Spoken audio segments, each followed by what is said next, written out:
Update lang po tayo doon sa mga pinapalabas na paalala ng Securities and Exchange Commission sa kanilang Facebook page, yung SEC, no, na yung mga listahan na nilalabas nila sa mga unrecorded online lending platforms na na-access o nada-download natin sa Play Store, nagdagdag pa sila. At muli, pinapapaalalahanan kayo na ang mga online loan app na hindi recorded sa SEC ay mga illegal at bawal ang mga proseso ng pagpapautang. So, talakayin natin dito sa video ngayon. Pero bago ang lahat, maglalambing po ako sa inyo na pakipollow po ang aking mga social media account ng Facebook, TikTok at ang aking YouTube channel. At kung nakatulong sa inyo ang video ito, malaking tulong din po ang pag-like at malaking tulong din po ang pag-share. At para updated po kayo sa mga usapang online lending apps dito, paki-hit lang po yung notification bell dyan para sa mga updated videos natin. At muli, disclaimer, hindi po ako nanghihikayat na kayo mangutang sa mga online loan apps. Ako po ay nagre-review at sumisilip sa mga online loan apps para magkaroon ako sa inyo ng shared real experience, para magkaroon kayo ng tamang expectations at kung ano yung proseso ng kanilang pagpapautang at ang proseso ng kanilang paniningil. Kaya paalala ko lang, maging maingat bago kayo pumasok at mag-apply ng loan dito sa mga online loan apps, okay? So ito po yung sabi nila, yung bagong list ng unrecorded online lending platforms sa mag-download sa Play Store. Ipinaalala sa publiko na mga sumusunod na online lending platforms o OLPs ay hindi otorisado at hindi pinahihintulutan ng Securities Exchange Commissions na mag-alok, magproseso o magpautang sa publiko sa pamamagitan ng mga platforms tulad ng Google Play Store dahil sila ay lumalabag sa itinakdang moratorium sa ilalim ng SEC Memorandum Circular No. 1021 na epektibo mula noong November 2, 2021 na nagbabawal ang paglunsad ng pagpaparehistro, pagtanggap ng bagong users at papatakbo ng mga OLPs. Ang pagpapatuloy ng mga nabanggit na OLPs ang papautang ng walang otorisasyon ay tinuturing na paglabag na sa umiiral ng mga regulasyon ng SEC at maaaring magresulta ng pagpataw ng administrative sanctions kabilang cease and desist orders, permanent closure, blacklisting at pagfile ng kaso alinsunod sa Lending Company Regulation Act, Financing Company Act, Financial Products and Consumer Protection Act, Data Privacy at Kulang Implementing Rules and Regulations.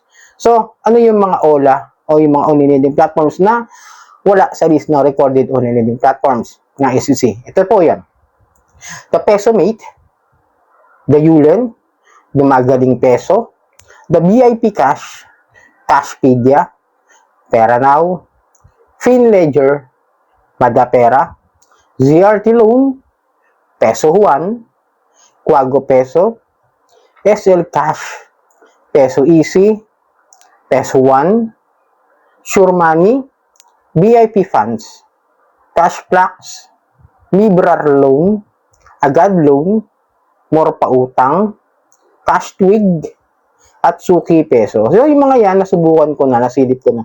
Itong si More Pautang at itong si Cash Twig, nang sinilip ko ito, pero hindi kasama sa parang ano nila, no, yung More Pautang yung Cash Twig. Alam ko magkapatid. Kasi galing sila kay MetaCash. Pero hindi sila nakasama doon sa list nung parang online lending platform na nakarehistro doon sa lending company. Pero wala sila sa recorded online lending platform. Okay, malinaw ha? Meron silang lending company. Pero hindi sila pwedeng mag-operate through online. Yun lang po yung nakita ko dito kay More Pautang. At nagpo-promote po kasi yan sa Facebook page itong si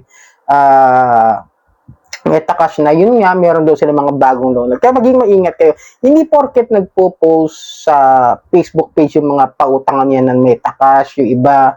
Oo, nasilip ko naman na meron silang lisensya na nakaregister daw sa SEC, yun nga, pero pagdating sa online lending platform o sa mga online loan apps, is wala po sila rehistro o lisensya para magpautang. Ulitin ko ha, kasi kaya nga binabawal sila magpautang kasi hindi sila kasama doon sa mga recorded. Kailangan kasi, kung ikaw ay isang lending company na magpapautang ka through online, kailangan may forward mo rin sa kanila, sa SEC, yung mga online lending platform mo para makapagpautang ka, even though the website, the app base, or kung ano man paraan para magpautang kayo doon sa mga tao na nagsusubok mangutang at manghirap. Okay? Yun po yun. Pero syempre, maging maingat din po kayo. Hindi porket rin wala sila sa recorded, tapos yung iba ay registered. Maging maingat din kasi nga yung mga registered nga, medyo madaming ang issue, hindi ba? Ulitin ko, kasi hindi po porket registered din is okay ng utangan. Maging alerto, maging matalino bago kayo pumasok. Ulitin ko sa inyo, itong Facebook, itong aking channel ay nagbibigay ng payo, nagbibigay ng paalala na hindi din lahat ng SEC registered ng mga on-and-on apps ay okay hiraman. Kasi nga, maraming complaints. Then, mataas ang interest. Number 1 na reklamo. Mataas daw yung interest. Almost 50%, 60%, 7% per day. Tapos may penalties pa, di ba? Kaya, bago nyo pasukin, bago kayo mag-apply dyan, tingnan nyo kung kaya nyo bang bayaran o kaya nyo bang tanggapin yung kanilang mga patubo monthly. Kasi doon kayo nababaon eh. Napansin ko rin, no? Then, basta, napansin ko pa, no? Na kada Facebook comments, kada YouTube comments, napapansin ko, sasabihin sa akin, Sir, si ganito ba nakarehistro? Legit ba yan si ganito?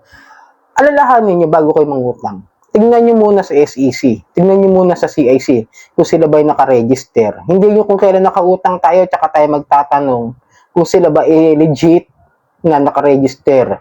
Napansin ko lang, no, most of the time, pag nakahiram na, tsaka pag nagka-problema, tsaka lang tayo magtatanong kung legit ba yung mga yan o hindi. Yes, legit na SEC registered yung iba. Pero yung pinakita ko sa inyo is mga hindi registered sa online na platform, sa online lending platform ng SEC. Kaya medyo maging maingat kayo, lalo na yung mga yan, mga modus na mga unrecorded is most of the time 7 days. Pero ang bilang nila is 6 days. Kaya pagdating ng 5 days, nasubukan ko na nga yung iba dyan na applyan, more on parang magkakapatid lang na mga ola. Like the Yulen, di ba? Yung pinakita ko sa inyo kanina, si Yulen na dating si GC Len.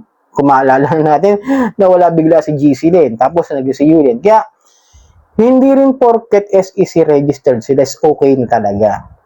Mas maraming ang complain yung mga nasa registered sa mga recorded online lending platform. Kaya paalala ko sa inyo. Tapos meron din yung mga yan na nakaregister yung iba.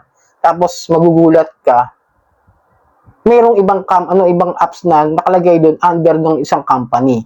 Okay, example ko ulitin ko si Mocha, si Copperstone. Kunwari si Copperstone, mayroong Mocha, 7 Ola, tapos magugulat ka, mayroon pa pala siyang ibang outside di Colombo na mga nasa legislative recorded. Example ko lang may ganun meron akong nakita na si pangalan nito, yung huli. Itong si More Pautang, di ba? Just Cashwig. Itong si More Pautang under kay Metacash, pero si Cashwig hindi kasama doon sa nila, sa mga sister company, pero patago lang na makikita mo. Pag sinilip mo yung Cashwig, makikita mo doon sa baba nila na yung mga lending companies nila kung saan sila under. Medyo galawang yun, tawag doon, fly by night ng mga pangalan ng mga apps. Kaya maging maingat kayo. Mag-research muna kayo. Maging vigilant muna kayo. Baka mamaya, imbis na magkaroon kayo ng karagdagang tulong pinansyal, mas malaking problema pala yung mapapasok nyo. So, sana nakatulong ang video nito. Muli, maglalambing ako sa inyo na pakipalo po ang aking mga social media account, ang Facebook, TikTok at ang aking YouTube channel. Maraming pong salamat sa uulitin.